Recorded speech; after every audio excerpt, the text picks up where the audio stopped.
की बात कर रहे हैं, जहां नाइट क्लब में हुए अग्निकांड के बाद जांच दिल्ली तक पहुंच गई है। गोवा पुलिस दिल्ली में मौजूद है। न सिर्फ दिल्ली बल्कि नोएडा तक पुलिस की नजर है। बर्च बाय रोमियो लेन नाम के रेस्टोरेंट की चेन कितनी लंबी है ये आपको बताएंगे। गोवा में द बर्निंग क्लब के बाद सिस्टम की आंख खुली है। एक एक अपडेट आपको देंगे, लेकिन उससे पहले आपको बताते हैं एक बड़ी बात। गोवा अग्निकांड के अगले दिन ही बर्च क्लब के दोनों मालिक देश छोड़कर फरार हो गए हैं।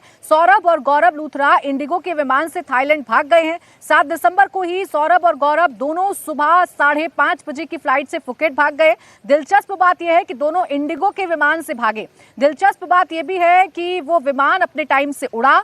सौरभ के दिल्ली के जीटीबी एनक्लेव वाले बंगले में कोई नहीं है। गोवा पुलिस अब इंटरपोल की मदद लेगी। शनिवार 6 दिसंबर की रात गोवा के बर्च क्लब में भीषण आग लगी। पूरे देश में हड़कंप मच गया। 25 लोग जिंदा जल गए। उसके अगले ही दिन बर्च बाय रोमियो लेन के दोनों मालिक सौरभ और गौरव देश छोड़कर भाग गए। वो इंडिगो फ्लाइट जोड़ नहीं पा रही थी, आम यात्रियों को परेशानी हो रही थी। उसी इंडिगो की फ्लाइट में सुबह बैठकर थाईलैंड चले गए हैं ये दोनों। गोवा क्लब हादसे की जांच दिल्ली और नोएडा तक जा पहुंची है। बर्च क्लब की पूरी चेन पर नजर है। इसकी दिल्ली में भी ब्रांच है और नोएडा में भी। गोवा हादसे के बाद हर क्लब जांच की रडार पर है। 5 आरोपी गिरफ्तार किए जा चुके हैं। इनमें सौरभ और गौरव का करीबी भरत कोहली भी है, जिसे कल दिल्ली से पकड़ा गया है।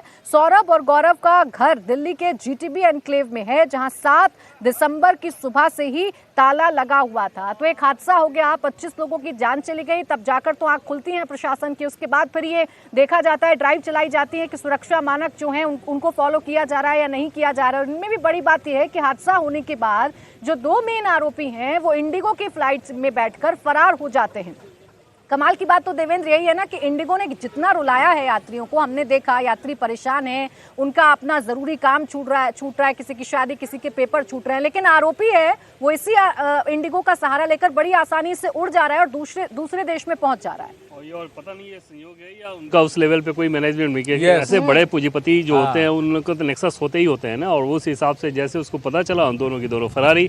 अगर तुम उसमें पाक साफ होते तो जांच प्रक्रिया जो थी, आपने नॉर्म्स का पालन किया कि नहीं, सेफ्टी नॉर्म्स का पालन किया कि नहीं, उसका बताते। वो देश छोड़ के भाग रहे हैं और वहाँ से जाके फिर इनका मैनेजमेंट शुरू हो जाता है। तो इसमें निश्चित तौर पर देखना होगा कि कितनी सख्ती बरती जा रही है, क्योंकि एक बड़ा चेन है इनके पास, और चेन के ऊपर जब कार्रवाई होगी तो आज नहीं तो कल उनको फिर वापस आना ही होगा। और अच्छी बात यह है कि गोवा पुलिस ने इंटरपोल की मदद ले ली है, तो शायद उसके ज़्यादा क्लू मिले कि फुकेट में ही है या फिर वहाँ से कहीं गया है वो।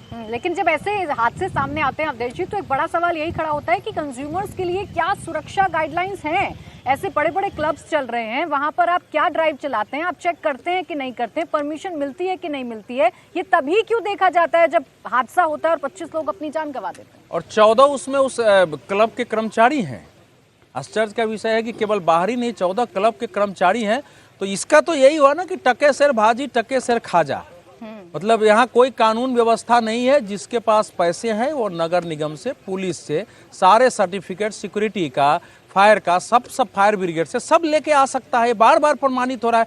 और गोवा में समझिए ये सीजन होता है, इस समय भारी संख्या में लोग आते हैं। जो करीब 2-2.25 करोड़ लोग गोवा में आते हैं, उसका माना जाता है कि 70-75% इसी सीजन में आते हैं।